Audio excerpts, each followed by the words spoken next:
Hello' guys, কি খবৰ? আশা কৰোঁ সকলোৱে ভালে আছে। মই বিশেষ আজি ভিডিঅ'টো কিবা পঢ়াৰ ক্ষেত্ৰত বা কাৰোবাক কিবা শিকোৱাৰ ক্ষেত্ৰত বা জ্ঞানৰ ক্ষেত্ৰত মই এই ভিডিঅ'টো আজি বনোৱা নাই। আজি এই ভিডিঅ'টো মই বনাইছোঁ এটা মাত্ৰ কথা ক'বৰ বাবে যে কোনে অনুভৱ কৰিছে যে কালি হৈ যোৱা SI এক্সামৰ পেপাৰখন অকণমান পৃথক পালে বা বিশেষ এটা ভাল নালাগিল।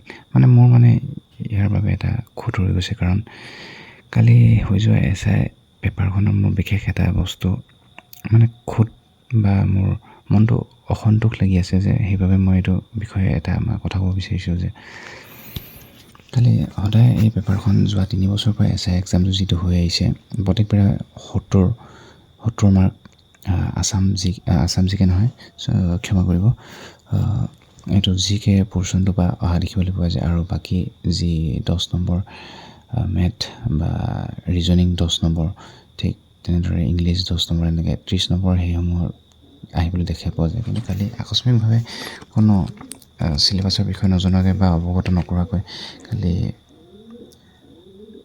ঘপককৈ এক্সাম হলত বহি দেখিবলৈ পালোঁ যে অংকৰ সংখ্যা এবাৰ 10ৰ সলনি 24 আহিছে, ৰিজনিঙৰ 10ৰ সলনি 14 আহিছে, আৰু ইংলিছটো অকণমান কমা দেখিবলৈ পোৱা গ'ল, 6 নম্বৰ আহিছে।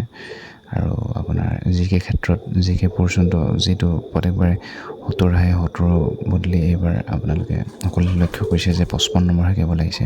গতিকে সেই পেপাৰখনে চাবলৈ গ'লে তাত যিসকলে কুৱেশ্যন পেপাৰ কাটিছে বা মন্ত্ৰী প্ৰশাসনসকলৰ কথা কৈছোঁ, তেওঁলোকেতো বিশেষ প্ৰভাৱ নপৰিব পাৰে, কিন্তু এজন ল'ৰাই এবছৰ 6 মাহৰ পৰা পঢ়ি থাকে বা তেওঁলোকে প্ৰিপেৰেশ্যনটো চলাই থাকে, কিন্তু সেই সময়ছোৱাত তেওঁলোকে যিটো 2 ঘণ্টা বহে, সেই 2 ঘণ্টাই তেওঁলোকৰ গোটেই সময় বা গোটেই 6 মাহ বা এবছৰটো নকল কৰি পেলাই। গতিকে চৰকাৰসমূহে এইসমূহ ক্ষেত্ৰত অকণমান বিশেষ গুৰুত্ব দিব লাগে যে চিলেবাছবোৰ কেনেকৈ আগতীয়াকৈ অলপ জনাই দিব পাৰি বা সলনি কৰিলে কেনেকৈ জনাব পাৰি, সেইবোৰ বিষয়ে অকণমান অৱগত কৰিলে ভাল হয়।